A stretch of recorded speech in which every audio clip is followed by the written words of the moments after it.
पिछली कड़ियों में हम चर्चा कर चुके हैं कि इक्ष्वाकु वंशी राजा अंशुमान के पौत्र राजा भगीरथ गंगा जी को धरती पर लाए। राजा भगीरथ के बाद उनका पुत्र श्रुत और श्रुत के बाद राजा नाभि अयोध्या का राजा हुआ। पौराणिक आख्यानों के अनुसार राजा नाभि के समय में धरती पर बहुत सी बड़ी हलचलें हुईं। चूंकि वह काल हिमयुग के व्यतीत हो जाने के बाद आरंभ हुए गर्म युग का काल था, इसलिए धरती पर बहुत से भौगोलिक एवं पर्यावरणीय परिवर्तन हुए। इस काल में नदियां पूरे वेग से बहने लगी थीं और आकाश में काले बादल छाए रहते थे, जिनके कारण धरती पर वर्षा की मात्रा बहुत अधिक थी। धरती पर चारों ओर बड़े बड़े ताल तलैया तथा बर्फीली नदियां दिखाई देती थीं। एक समय ऐसा भी आया कि राजा नाभि को अपनी प्रजा को जल प्रलय से बचाने के लिए अयोध्या छोड़कर पुनः हिमालय पर्वत पर जाना पड़ा, जहां उनके पूर्वज महाराज मनु ने भी अपनी प्रजा की रक्षा के निमित्त आश्रय लिया था। हिमालय की तराई में स्थित भूमि गंगा यमुना के दोआब की अपेक्षा काफी ऊंचाई पर थी, इसलिए राजा नाभि ने कश्मीर से लेकर मगध तक की भूमि अपने अधिकार में कर ली और अपने राज्य रूपी शरीर की नाभि अयोध्या में बसाई, अर्थात उन्होंने अपनी राजधानी अब भी अयोध्या में रखी। कुछ पौराणिक कथाओं के अनुसार राजा नाभि के समय धनुष का आविष्कार हुआ। उन्होंने ही पहली बार विधिवत हल से खेती आरंभ करवाई। उनके समय में उपकरण एवं शस्त्र हड्डियों और पत्थरों से बनते थे, परंतु वे अपने से पहले वाले युग की अपेक्षा अधिक मजबूत और नुकीले थे। मनुष्यों को धातुओं की पहचान भी राजा नाभि के समय में हुई। राजा नाभि की कथा से अनुमान लगाया जा सकता है कि इस राजा का काल दो प्रस्तर युगीन सभ्यताओं के बीच का काल होना चाहिए।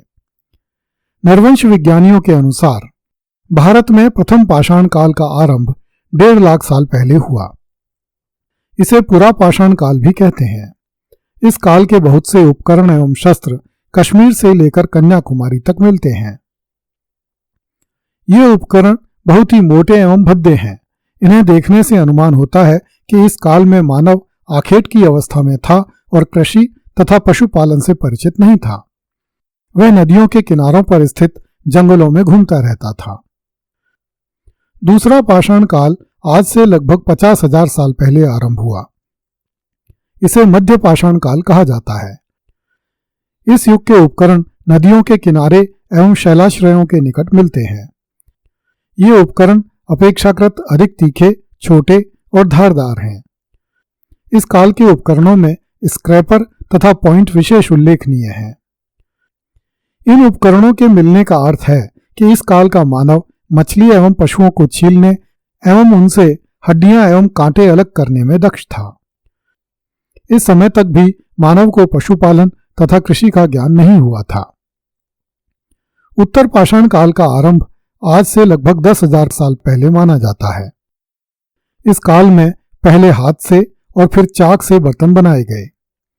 इस काल में कपास की खेती भी होने लगी थी। समाज का वर्गीकरण आरंभ हो गया था। व्यवसायों के आधार पर जाति व्यवस्था का सूत्रपात हो गया था। इस प्रकार मानव सभ्यता हिम युगों एवं गर्म युगों के आने जाने के बीच के कालों में बार बार प्रकट हुई एवं बार बार नष्ट हुई। यही कारण है कि इक्ष्वाकु वंश के कई राजाओं के काल में नवीन सभ्यताओं के आरंभ होने की कथाएं मिलती हैं, जिनमें से राजा नाभि भी एक था।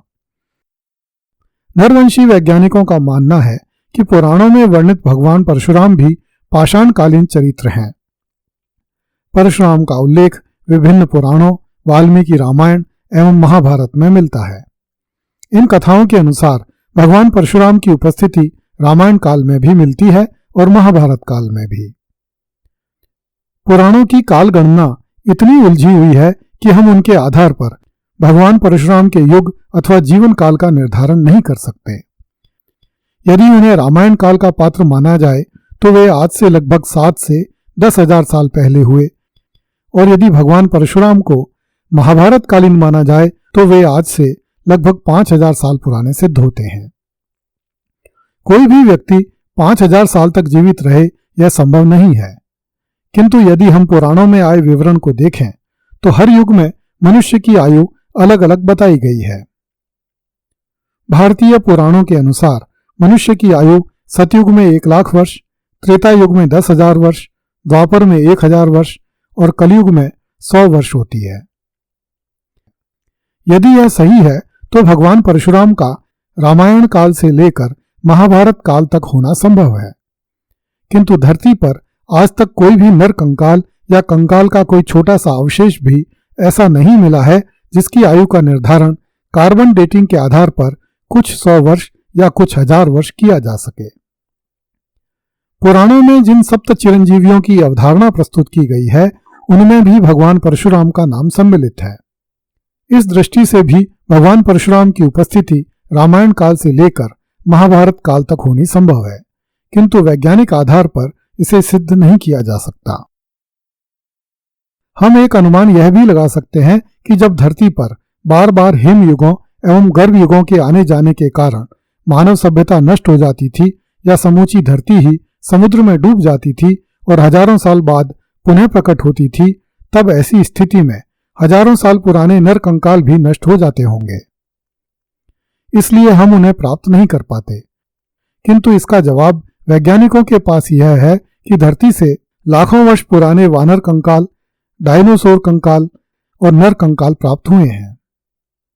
इनमें से किसी की भी आयु हजारों वर्ष की नहीं ठहरती है।